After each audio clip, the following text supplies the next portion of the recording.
అందరికీ నమస్కారం. మంజు, అన్నం తినలేదా తల్లి? పొట్ట ఎంత లోతుకుపోయిందో చూడు. రాత్రి తను అన్నం తినలేదని అమ్మకు ఎలా తెలిసిపోయింది? అవును, అమ్మేది ఎక్కడా కనిపించదే.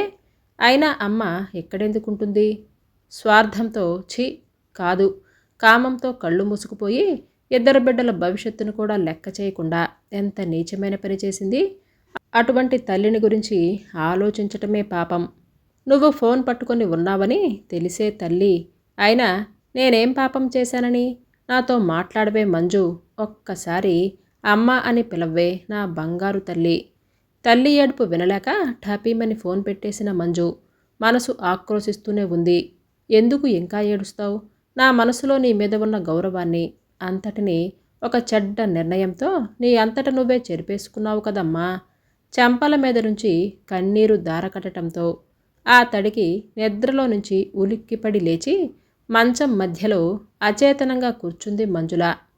తల్లి భవానీ గుర్తుకొచ్చి మనసంతా చేదు విషం తిన్నట్లుగా అయిపోయింది ఆమెకు. ఆవిడతో ఆఖరిసారి మాట్లాడిన మాటలు గుర్తుకొచ్చాయి. నా చిట్టి మంజు పెళ్లి బట్టల్లో ఎంత అందంగా ఉంటుందో కళ్ళారా చూసుకోవాలని ఉందే తల్లి. నాన్నకి ఆ అదృష్టం లేకపోబట్టే కదా 4 ఏళ్ల క్రితమే మాయదారి యాక్సిడెంట్ మింగేసింది ఆయనను. ఎప్పుడు 90 ఏళ్ల ఆయుర్దాయం ఉందని అనుకునేవాళ్ళు. ఏ క్షణము మీకు సొంతం కాదు అని అన్నట్లుగా ఆ భగవంతుడు అకస్మాత్తుగా తీసుకొని వెళ్ళిపోయాడు.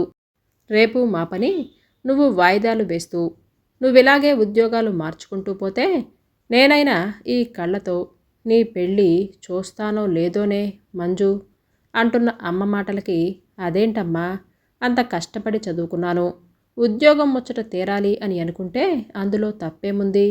ఒక్క 2 ఏళ్ళు, ఇప్పుడు పెళ్ళికి కంగారేమొచ్చింది? చేసుకుంటాను. అది కాదే మంజు, నేనుంటానో ఉండనో, పైగా నువ్వు పెళ్లి చేసుకుంటే నేను ఉద్యోగం మానేసి నీ దగ్గరికి వచ్చి ఉంటానమ్మా. కాస్త నీకు చేదోడు వాదోడుగా ఉంటుంది. అమ్మా, నీకేమీ కాదులే. అయినా ఫోన్లో కూడా అలా భళ్ళు భళ్ళుమని దగ్గకపోతే పుట్టెడు మందులు కొనిచ్చాం కదా, వాటిని వేసుకోవచ్చు కదా. మీ ఇద్దరిని చూడాలనిపిస్తుంది. అంత దూరం నుంచి అన్నయ్య ఎలాగూ రాలేడు. నువ్వైనా రామ్మా ఒక్కసారి. ఎంత కాలమైందో నిన్ను చూసి. అమ్మయ్యో, నాకు సెలవెక్కడ దొరుకుతుంది మరి? ఇంకేం చెప్పకు, నువ్వు హాయిగా పడుకో. అన్నయ్య నేను ఫోన్ చేయటం లేదని నువ్వేమీ విసుక్కోకు. మా ఉద్యోగాలు అలాంటివి కదా, ఖాళీ దొరికితే మేమే ఫోన్ చేస్తాం. సరేనా? నువ్వు మాకు ఫోన్ చేయవద్దు. నీ వల్ల ఏ డిస్టర్బెన్స్ రావటం మాకిష్టం లేదు. అలాగే మరొక విషయం ఏమిటంటే, నువ్వు శుభ్రంగా ఉద్యోగానికి వెళ్ళు. నీ తిండేదో నువ్వు తిను. హాయిగా ప్రశాంతంగా టీవీ చూసుకుంటూ ఉండు. మమ్మల్ని విసిగించకు. మా నాన్న మమ్మల్ని బతకనివ్వు అని అంటుంది. మంజు నాకొక్కదానికే విసుగు పుడుతుంది అని అంటూ బోరున ఏడుస్తుంది. అలవాటు చేసుకోవాలి మరి. ఏడుస్తూ కూర్చుంటే ఎలా? జీవితంలో మనుషులకు అన్ని సుఖాలే ఉంటాయా ఏంటి? అది కాదే మంజు, పుట్టినప్పటి నుంచి మా అమ్మ నాన్నలతో, పెళ్ళైన దగ్గర నుంచి మీ నాన్నగారితో నా జీవితమంతా గడిచిపోయింది. ఇప్పుడు ఒక్కసారిగా ఒంటరిగా ఉండాలంటే గుండె బద్దలైపోతుందమ్మా. పోనీ ఉద్యోగం మానేసి నీ దగ్గరకు వస్తానే తల్లి. నువ్వింకా 2 ఏళ్ల దాకా పెళ్ళి చేసుకోను అని అంటున్నావు కదా. నేనెక్కడ ఒంటరిగా ఉండలేకపోతున్నాను అని అంది. వద్దొద్దు, నా ప్రైవసీకి ఎవరు డిస్టర్బ్గా ఉన్నా నేను ఉండలేను. అది నువ్వైనా సరే. నాకు డిస్టర్బెన్సేనమ్మా. దయచేసి నువ్వు నా దగ్గరికి రావద్దు. నీకంతగా నా దగ్గరికి రావాలి అని అనిపిస్తే అన్నయ్యకి ఫోన్ చేసి వాడి దగ్గరికి వెళ్ళు, అమెరికాకి. సరేనా? ఆ మాటలు ఎంతకీ తెగవని ఫోన్ పెట్టేసింది మంజు. ఏడాదిగా గుర్తురాని తల్లి ఇవాళ ఎందుకు తన కలలోకి వచ్చింది? ఎందుకంటే తెల్లవారితే తన పెళ్ళి. అన్నీ తానే దగ్గరుండి జరిపించాల్సిన తల్లి ఒంటరిగా ఉండలేకపోతున్నానని అకస్మాత్తుగా మరొకరిని పెళ్లి చేసుకుంది. ఆవిడ గారు కొత్త భర్తతో ముద్దు మురిపాలతో మునిగిపోయి ఉంటే బంధువులతో సూటిపోటి మాటలు పడుతూ ఇప్పుడు వాళ్ళందరి సహాయంతోనే తన పెళ్ళి తనే చేసుకోవాల్సిన కర్మ పట్టింది. ఆవిడ గారికి తమ పట్ల ప్రేమ లేకపోయినా తన జీవితంలో ఈరోజు అతి ముఖ్యమైనది కనుక ఆవిడ గుర్తుకొచ్చి ఉంటుంది. అసలు ఆవిడ ఎందుకు ఇలా చేసి ఉంటుంది? అన్నయ్య తను ఆవిడకు ఏం తక్కువ చేశారని బోలెడు డబ్బులు ఖర్చు పెట్టి మార్పులు చేసి అన్ని సదుపాయాలతో పాత ఇల్లంతా మోడ్రన్గా తయారు చేయించారు. కొత్త గ్యాస్, సెంట్రలైజ్డ్ ఏసీ, ఫ్రిడ్జ్ దేనికి లోటు చేయలేదు. ఆవిడ ఉద్యోగానికి వెళ్లేందుకు కూడా రోజు ప్రత్యేకంగా ఒక ఆటో అతన్ని పెట్టాం. ఈ సుఖాలు చాలవని పిల్లల భవిష్యత్తును పణంగా పెట్టి కృష్ణారామ అని అనుకోవాల్సిన 50 ఏళ్ల వయసులో పెళ్లి చేసుకుంటుందా? చీచి, సిగ్గుండాలి. అయినా ఏం జన్మో ఏమో. అయినా బతుకుతున్నంత కాలం ఎంతో ప్రేమగా చూసిన నాన్నని 5 ఏళ్లలోనే ఎలా మర్చిపోగలిగింది? ఇంకా తన కళ్ళ ముందు ఒంటి నిండా కట్లతో దేనంగా చూసిన తండ్రి ఆఖరి చూపు అలాగే ఉంది. ఏం మనిషి! ఆవిడకు శారీరక సుఖానికి మించింది ఏమీ లేదా? ఒక ఆడది భర్త పోయిన తర్వాత కూడా శారీరకపు సుఖం కోసం అంతగా తపించిపోతుందా? అది ఏ వయసప్పటికి? బంధాలకి, బాంధవ్యాలకి, తాళి కట్టిన భర్తకి విలువనిచ్చి అలాగే ఉండలేదా? ఆ రోజుల్లో మహాపతివ్రతలు మరెలా ఉన్నట్లు? అన్నయ్య తను బంధువుల ముందు తలెత్తుకోలేకపోయారే. ఇంటి పరుపు గంగలో కలిసిపోయిందని వదిన పుట్టింటి వాళ్ళు ఎన్నెన్ని మాటలన్నారని. అన్నయ్యకు నాకు అసహ్యం వేసి ఆ రోజు నుంచి ఆమె ముఖం కూడా చూడలేదు. ఆవిడ గారు సిగ్గు లేకుండా చేసిన ఫోన్లను ఎత్తని కూడా ఎత్తలేదు. ఆవిడ రాసిన ఉత్తరాలు అన్నీ చించి చెత్తబుట్టలో పడేశాము. కుటుంబం పరువు పట్టలేని ఆ వ్యక్తి ఇవాళ తన కల్లోకి వచ్చి తనను కలవరపరచటం భావ్యమేనా? ఆలోచనల్లో ఉన్న మంజుల ఫోన్ రింగ్ అయ్యేసరికి ఒక్కసారిగా ఉలిక్కిపడి నెంబర్ చూసింది. క్రమంగా హృదయంలో వేదన మాయమై ఆమె పెదాలు చిరునవ్వుతో విచ్చుకున్నాయి. తన కాబోయే వరుడు అల్లరి కిరణ్ ఫోన్ అది. ఏం పెళ్లి కూతురా, రాత్రంతా కలలో నిన్ను ఉక్కిరిబిక్కిరి చేశానా?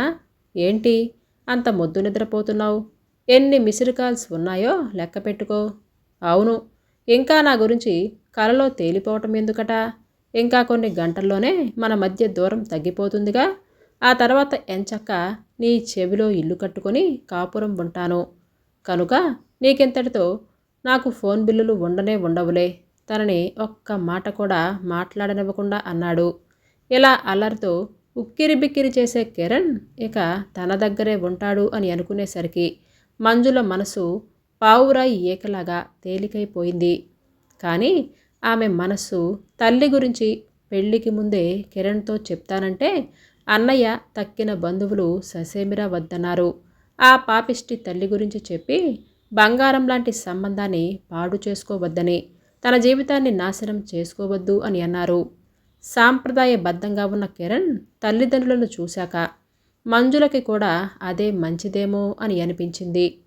ఎన్నాళ్ళు భీష్మాచార్యుడిలాగా పెళ్లి వద్దని భీష్మించుకుని కూర్చున్న మా వాడు పెళ్లికెందుకంత కంగారు పెట్టాడో ఇప్పటికీ మాకర్థమైందమ్మా.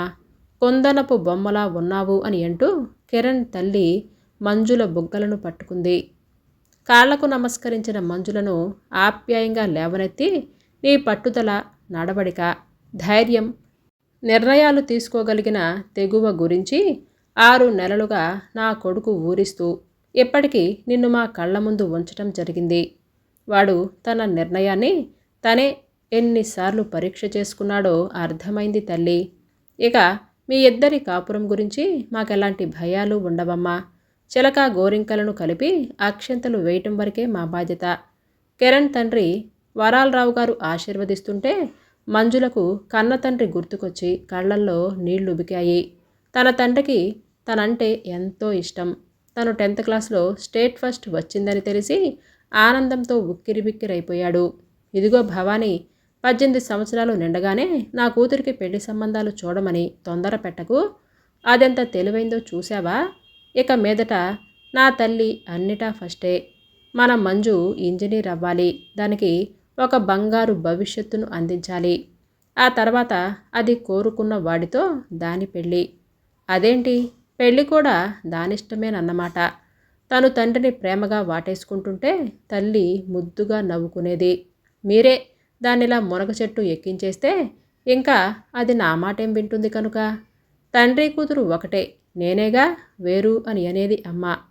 నేనెప్పుడు అమ్మ కూర్చునే కదమ్మా, మనిద్దరం ఒకటే అని అంటూ అన్నయ్య తల్లి వెనక చేరి తనని వెక్కిరించేవాడు. కానీ తల్లంటే ప్రాణాలు పెట్టే అన్నయ్యకి అమ్మ చేసిన పనికి ఆమె ముఖం చూడటమే కాదు, ఫోన్లో తన మాట వినటం కూడా మానేశాడు. అయినా పార్వతీ పరమేశ్వరుడిలా ఉన్న తన కాబోయే అత్తమామలకు ఏ ముఖం పెట్టుకొని నోరు తెరిచి తల్లి నిర్వాకం చెప్పగలుగుతుంది? అందుకే బంధుమిత్రులంతా తన పెళ్లి మాటలు అడిగినప్పుడు తనకు తల్లి తండ్రి ఎప్పుడో గతించిపోయారు అని చెబుతుంటే మనసు అంతరాంతరాల్లో కలుక్కుమన్నా మిన్నకుండిపోయింది. తనను అమితంగా ప్రేమించే కిరణ్ను దూరం చేసుకుని తను ఒక్క క్షణం కూడా బతకలేదు. అందుకే మంజుల మనసులోనే నిర్ణయించుకుంది తల్లి మాటను ఎత్తకూడదని. Kiran, wish you happy marriage life. తన బాస్ శరత్ చంద్ర తన భార్య దేవికారాణితో కలిసి వచ్చి హుందాగా పెళ్లిపేటల మీద కూర్చున్న కిరణ్కి షేక్ హ్యాండ్ ఇస్తూ చిరునవ్వుతో గిఫ్ట్ ప్యాక్ చేతులకు అందిస్తూ గ్రీట్ చేస్తుంటే విస్తుపోయింది మంజుల. భార్య పోయిన ఏడాదిగా దిగులుగా ఆస్తమాతో సతమతమైపోతూ ఎప్పుడూ చిరాకుగా అందరి మీద చిటపటలాడే తమ బాస్ ఇప్పుడింత ప్రశాంతంగా ఉంది. 6 నెలల క్రితం రిసెప్షన్కి వెళ్ళిన ఆఫీస్ స్టాఫ్ అంతా మంజు, మన పోలరంగడు గారు పెళ్ళైన తర్వాత కొద్దిగా వళ్ళు చేశారు, గమనించావా అని ఒకరు.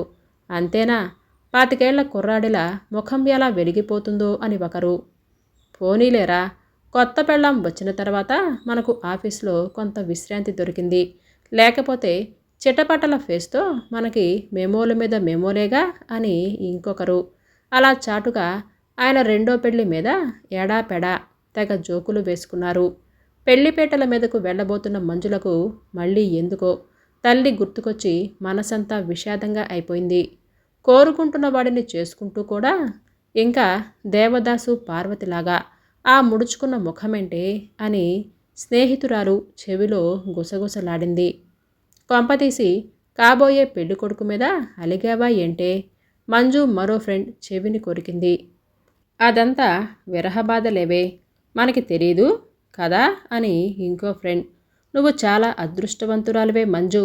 పెళ్లి పందిట్లో ఎక్కడ చూసినా మీ అత్తమామలిద్దరూ సందడిగా తిరుగుతూ మా కోడలెంత తెలివైందో అని అంటూ వాళ్ళ బంధుమిత్రువులు అందరికీ నీ గురించి గొప్పలు చెబుతుంటే ఎంత అసూయ కలిగిందో తెలుసా? మా అత్తమామలు ఉన్నారు ఎందుకు? దిక్కుమాలిన సంత, తక్కువ కట్నం తీసుకొని తామేదో త్యాగాలు చేసి మా అమ్మా నాన్నల్ని వాళ్ళేదో ఉద్ధరించినట్లుగా బెళ్ళపిస్తూ మా పెళ్లిలో వారు పేరు పేరున గొప్పలు చెప్పుకుంటూ మా వాళ్ళ పరువు తీసేశారు. పెళ్లి మొదలైన దగ్గర నుంచి వాళ్ళు ఏ క్షణాన దేని గురించి అడుగుతారో అని తెలియక మా వాళ్ళ గుండెల్లో రైళ్లు పరిగెత్తాయంటే నమ్ము.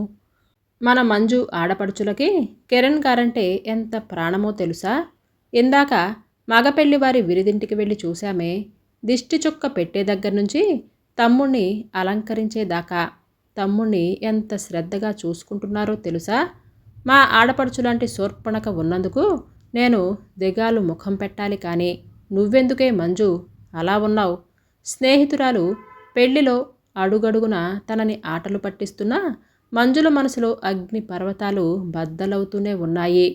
పెళ్లి పందిట్లో తల్లి గుట్టు బయటపడుతుందనో, చిన్నప్పటి నుండి పెళ్లి బట్టల్లో కూతుర్ని చూసుకోవాలి అని ఆవిడ తపన గుర్తుకొచ్చో, ఏది అర్థం కాని అయోమయంలో 2 కన్నీటి బొట్లు ఆమె కనురెప్పల చాటులోనే ఇంకిపోయాయి. పురోహితుల మంత్రాల మధ్య కిరణ్ మంజుల మెడలో తాళి కడుతున్నప్పుడు అతని మునివేళ్లు ఆమె మెడను తాకగానే సర్వం మర్చిపోయిన మంజులను చూసి అత్తమామలు ఒకరి ముఖం ఒకరు చూసుకున్నారు. మొత్తం పెళ్లితంతు అయ్యేసరికి పూర్తిగా అలసిపోయింది మంజుల. ఆమె స్థానం అత్తవారింటికి వచ్చినట్లుగా మగ పెళ్లివారి విడిదిలోకి మారిపోయింది. చాలా అలసిపోయావు కానీ ముఖం కడుక్కొని మధుపర్కాలు మార్చేసుకొని కాసేపు రెస్ట్ తీసుకో మరదలు పిల్ల అని కిరణ్ వాళ్ళ పెద్దక్క అంది. కిరణ్ ఇప్పుడు కాదక్క, ఒక్కసారి మేము బయటికి వెళ్ళి రావాలి అని అనగానే ఓస్ ఇప్పుడా అని ముసిముసిగా నవ్వుకున్నారు అక్క చెల్లెళ్ళు. చూశావా అక్క, పిదపకాలమంటే ఇదే. పెళ్ళై గంట కూడా కాలేదు, అప్పుడే పెళ్ళాంతో చట్టా పట్టాలేసుకుని బయటికి చెక్కేస్తాడట నీ తమ్ముడు. బావగారు పెళ్ళైన అరగంటకే నీతో చట్టా పట్టాలేసుకుని ఎక్కడెక్కడికి తీసుకెళ్లారో మంజులకు కూడా చెప్పేనా చిన్నక్క? కిరణ్ మాటలకి సువర్చల సిగ్గుపడుతుంటే అందరూ నవ్వారు. వాడి భార్య వాడిష్టం, ఎక్కడికి వెళితే మనకెందుకర్రా అన్నాడు కిరణ్ తండ్రి వరాలరావు నవ్వుతూ. మళ్ళీ తెల్లవారగానే మన ఊరు వెళ్ళి సత్యనారాయణ వ్రతం కూడా చేసుకోవాలి. ఊళ్ళో వాళ్ళకి భోజనాలు, అబ్బో చాలా పని ఉంది, పడుకుందాం పదండి అని కిరణ్ తల్లి సుగుణ కిరణ్ వైపు వెళ్ళమని అన్నట్లుగా కనుసైగ చేస్తూ, వేళకాని వేళలో మనమిప్పుడు ఎక్కడికి వెళుతున్నాం కిరణ్ అని అంది మంజుల. ముందు పార్కుకి, ఆ తర్వాత కిరణ్ మాటలు పూర్తి కాకుండానే, ఇంతకాలం ఆఫీస్ నుంచి మనం పార్కులకే కదా తిరిగింది, పెళ్ళైన తర్వాత కూడా ఇలా పార్కులకు ఎవరైనా వెళతారా అని అనగానే, కొత్త పెళ్లి కొడుకు కొత్త బిచ్చగాడు పొద్దెరగడట అంటే అర్థం తెలుసా మంజు? చీపాడు, నీతో ఎప్పుడు వాదించి గెలిచాను కనుక. వాదిస్తే గెలిచే దానివేమో, ఓడిపోవాలని ఓడిపోయే దానివి. మరి నేనేం చేయను అని అంటే ఏమీ లేదు, కానీ ఈ ఒక్కసారికి నేనేం చెప్పినా విని ఊరుకోవా? జీవితాంతం నీతో వాదించకుండా నేను ఓడిపోతూనే ఉంటాను అని చేతిలో చెయ్యేస్తాను. చాలే, మాటలు బాగా నేర్చావు, కానీ విషయం ఏంటో చెప్పు. చెప్పటానికి ఏమీ లేదు. ఇప్పుడు మనం మా అత్తగారు, అదే మీ అమ్మగారి ఆశీస్సులు తీసుకోవటానికి వెళుతున్నాం అని అన్నాడు. అదిరిపోయింది మంజుల. అర్థం కాలేదా కిరణ్ అనగానే, మనం కొత్త జీవితం ప్రారంభించే ముందు నాకు మా అత్తమామల ఆశీస్సులు కావాలి అని అన్నాడు. అంటే నీకు అని అంది మంజుల. అంతా తెలుసు మంజు. ఇంతకీ మీ అమ్మగారు మళ్ళీ పెళ్లి చేసుకున్నారనే కదా నీ కోపం? ఆమె చుబుకాన్ని పైకెత్తాడు కిరణ్. ఎదిగిన పిల్లల భవిష్యత్తును బలిచేసి ఆవిడ సుఖం ఆవిడ చూసుకోవటం తప్పు కాదా? మంజు మనసులో కోపం రేకెత్తిపోతుంది. పెద్ద ఉపన్యాసమే ఇవ్వాల్సి వచ్చింది ఆ విషయంగా కిరణ్కి. ఈ ఒక్క విషయానికి నాతో వాదించవద్దని ముందే చెప్పానుగా మంజు. ఎదిగిన పిల్లలుగా మీ అన్నయ్య నువ్వు ఆవిడ బాధలను, కష్టాలను ఎంతవరకు అర్థం చేసుకున్నారు అని నేనడగను. ఒక్క క్షణం ప్రశాంతంగా ఆలోచించు. కేవలం డబ్బుతోనే ఆవిడ అవసరాలు అన్నీ తీరిపోతాయా? అమెరికాలో ఉద్యోగంతోనో భార్య పిల్లలతోనూ ఎప్పుడూ బిజీగా గడిపే మీ అన్నయ్య మీ నాన్నగారు పోయినప్పుడు వచ్చి వెళ్ళాడు తప్ప ఈ 4 ఏళ్లలో ఒక్కసారైనా తల్లి దగ్గరుండి యోగక్షేమాలు విచారించే తీరిక దొరికిందా? కనీసం మీ అమ్మకి మీ అన్నయ్య ఫోన్ చేశాడా? రెక్కలొచ్చిన పక్షులు మీరు. కనీసం నువ్వైనా ఫోన్ చేశావా మీ అమ్మకి?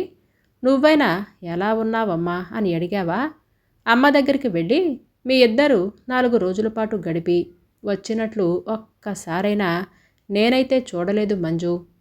నువ్వు రోజు మీ అమ్మగారికి ఫోన్ చేసినట్లు కూడా చూడలేదు. నాతో గంటలు గంటలు ఫోన్లో మాట్లాడటానికి, మెసేజ్లు చేయటానికి టైము తీరిక ఉండే నీకు మీ అమ్మగారికి ఫోన్ చేయటానికి మాత్రం టైం ఉండేది కాదు. ఎందుకంటే నువ్వు చాలా బిజీ పాపం. ఎందుకంటే ప్రపంచంలో ఎవ్వరూ చెయ్యని ఉద్యోగం నువ్వు మాత్రమే చేస్తున్నావు. అవునా అని అడిగాడు సూటిగా మంజు కళ్ళల్లోకి చూస్తూ. మీ అన్నయ్య విషయానికొస్తే చాలా వరకు తల్లిచాటు కొడుకులుంటారు. అయితే మీ అన్నయ్య భార్య చాటు భర్త, అత్తమామల చాటు అల్లుడు. వాళ్ళు ఏ గీత గీస్తే అతను ఆ గీత మీదే ఉంటాడు. ఏ భర్త పోయిన తర్వాత మీ అమ్మ ఉద్యోగం చేసుకుంటుంటే మీ అమ్మని అలా నిర్దాక్షిణ్యంగా ఒంటరిదాన్ని చేసి వదిలేశారే, కానీ ఎన్నిసార్లు మీ అమ్మ ఒక భిక్షగత్తె కంటే హీనంగా మిమ్మల్ని అడిగిందో చెప్పు? ఇద్దరి దగ్గరికి వచ్చి ఉంటానని ఎన్నిసార్లు బతిమలాడింది? కనీసం నువ్వు తీసుకొచ్చావా? నీ వీడియో కాల్స్కి, సరదాలకి, స్నేహితులతో తిరగటానికి మీ అమ్మ నీకు అడ్డుగా ఉంటుంది కాబట్టి మీ అమ్మని నీ దగ్గరకు తీసుకురాలేదు. మీ అన్నయ్య అమెరికా తీసుకెళ్లే ధైర్యం అసలే చేయలేకపోయాడు. ఎందుకంటే అమెరికాలో సంవత్సరంలో 10 నెలల పాటు వాళ్ళ అత్త మామగారు వచ్చి వెళతారు కాబట్టి మీ అమ్మ అడ్డుగా ఉంటుంది అనేది ఒకటి. రెండోది ఏమిటంటే మీ వదిన గారు పర్మిషన్ లేకుండా మీ అన్నయ్య తుమ్మటం దగ్గటం కూడా చేయడు కాబట్టి. మీ అన్నయ్య మంచివాడే కావచ్చు, మంచితనం అంటే ఏంటి మీ ఇద్దరి దృష్టిలో? నాకు అర్థం కాలేదు. కన్నతల్లిని హీనంగా చూడటమా? కన్నతల్లిని అర్థం చేసుకోలేకపోవటమా? ఏంటి ఆ గొప్పతనం చెప్పండి. మీ ఇద్దరిలో అసలేముంది? మీ ఇద్దరు తల్లిదండ్రులను ప్రేమించే పిల్లలు అని నేనెప్పటికీ ఒప్పుకోను మంజు. మీ నాన్నగారు చనిపోయిన తర్వాత వచ్చి దశదిన కర్మలు చేసి వెంటనే మీ అమ్మగారు మీ అన్నయ్యతో నేను ఉద్యోగం మానేసి అమెరికాకు వచ్చి చివరికి పని మనిషిలా పిల్లల చాకిరీ చేయటానికి కూడా సిద్ధపడ్డారు.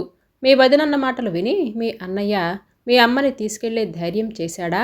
చెయ్యలేదు. మీ అన్నయ్య లాంటి పనికిమాలిన వెధవలకి తల్లిదండ్రులను నిందించే హక్కు కానీ తల్లి గురించి మాట్లాడే అర్హత కానీ ఉందని నేను అనుకోను. నువ్వు ఆ కోవకే చెందినదానివి మంజు. కాకపోతే నా నోటితో నిన్న మాటలు అనలేక ఊరుకుంటున్నాను అని అన్నాడు.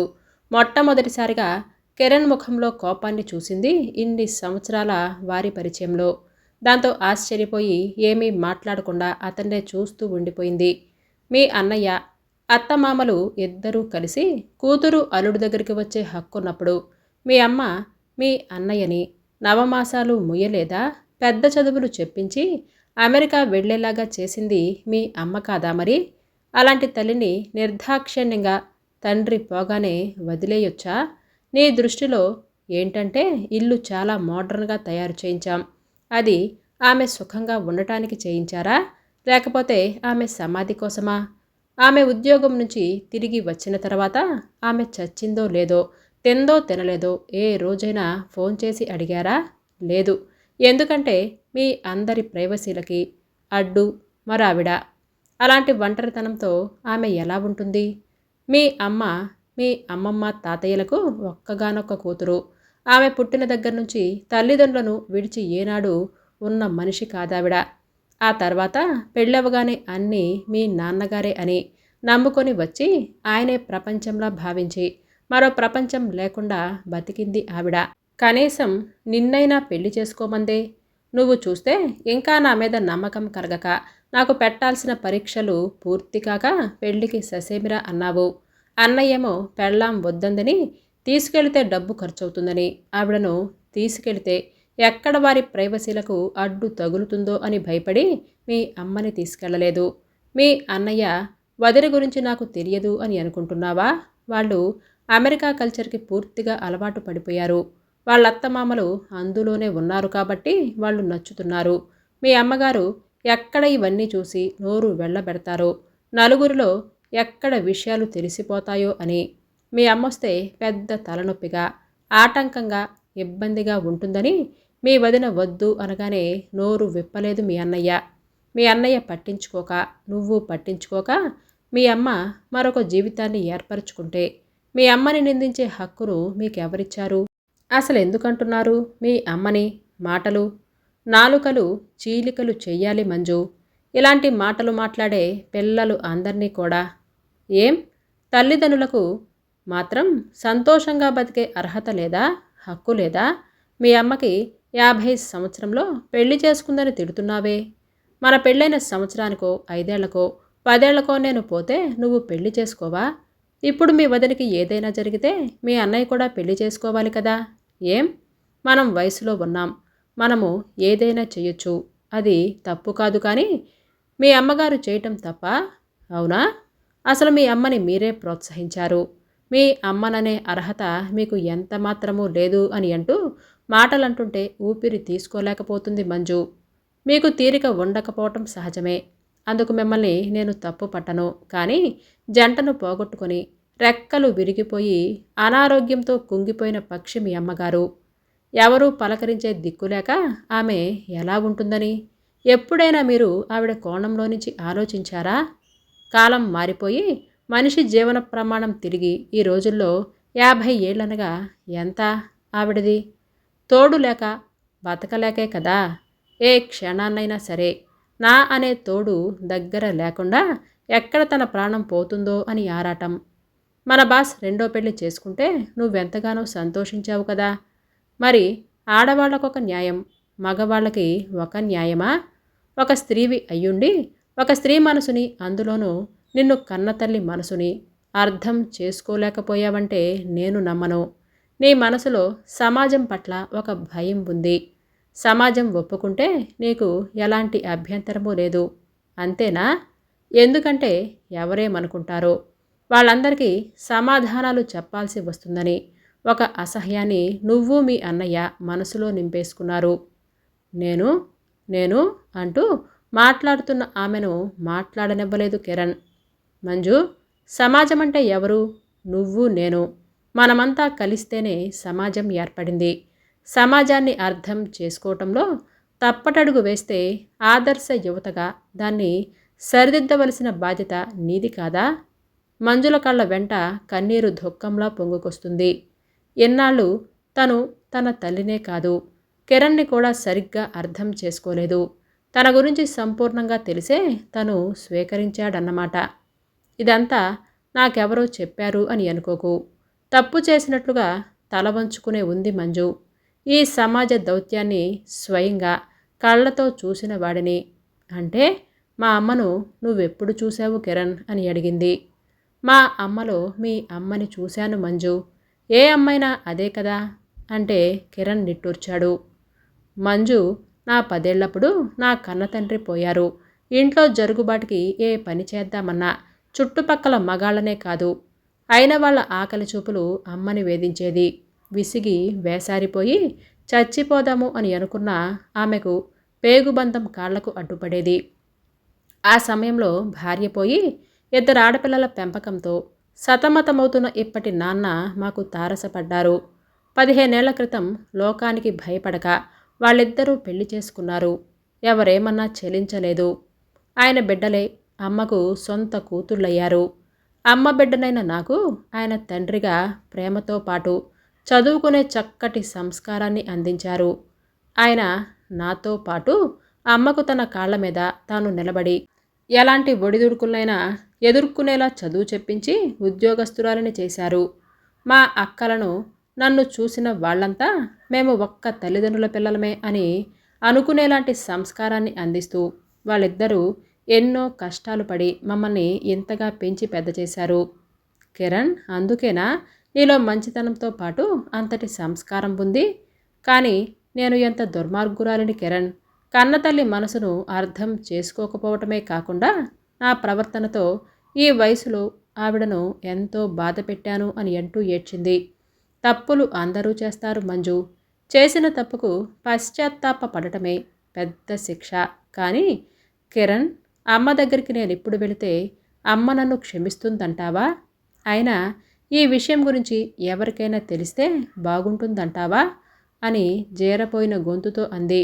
ముఖ్యంగా మన ఇంట్లో ఎవరూ ఏమీ అనుకోరు. ఎందుకంటే మా అమ్మే మీ అమ్మగారి కోరికను, అదే నిన్ను పెళ్లి బట్టల్లో చూడాలి అన్న కోరికను తీర్చి వారిద్దరి ఆశీస్సులు అందుకొని రమ్మని పంపించింది. సరేనా? ఆఖరి మాటలను ఒత్తి పలుకుతున్న కిరణ్ని అల్లుకుపోయింది మంజుల. నిజానికి నా పాపానికి ప్రాయశ్చిత్తం లేదు కిరణ్. నా పెళ్ళయ్యేదాకా కూడా తను పెళ్లి చేసుకోకుండా ఉండలేకపోయిందని, మా అమ్మని స్వార్థపరురాలు అని నిందించాను తప్ప నీ కోణం నుంచి ఒక్కనాడు ఆవిడను అర్థం చేసుకోలేకపోయాను. ఇప్పుడు మా అమ్మకు నా ముఖం ఎలా చూపించాలో తెలియటం లేదు. కిరణ్ ఆమె తలను ఆప్యాయంగా నిమిరాడు.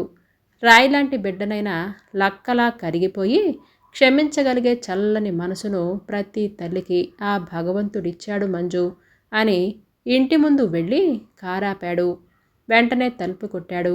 స్వాగతం పలికేందుకు అని అన్నట్లుగా అనారోగ్యంతో వడిలిపోయిన మంజుల తల్లి భవానిని గుండెల్లో పొదుముకొని నడిపించుకుంటూ వెండి తీగలాంటి కేశాలతో తలుపు తెరిచేందుకు సాయం చేస్తున్న ఒక వృద్ధుడిలో మంజులకి కన్న తండ్రి కనిపించేసరికి మంజుల కన్నీరు మున్నీరైంది. వీళ్ళనా తుచ్చమైన శరీర అవసరాల కోసం పెళ్లి చేసుకున్నారని బంధువులతో పాటు కలిసి తాను తన అన్నయ్య నిందించింది. తన బాస్ రెండో పెళ్లిని నలుగురితో పాటు హర్షించిన తను ఆడదై ఉండి ఈ వృద్ధాప్యంలో తల్లికి బతుకున బతుకైనా తోడు దొరికిందని ఎందుకు నిశ్చింతగా ఉండలేకపోయింది? ఆవిడకు అనారోగ్యంలో ఒంటరితనంలో ఆసరా ఇవ్వాలి. సమాజంతో కలిసి ఎందుకు తను మరొక రాయి విసిరేందుకు సిద్ధపడింది? ఈటెల లాంటి మాటలతో ఆవిడ గుండెను ఎందుకు తూట్లు పొడి చేసింది? అసలు తను క్షమకు అర్హురాలేనా?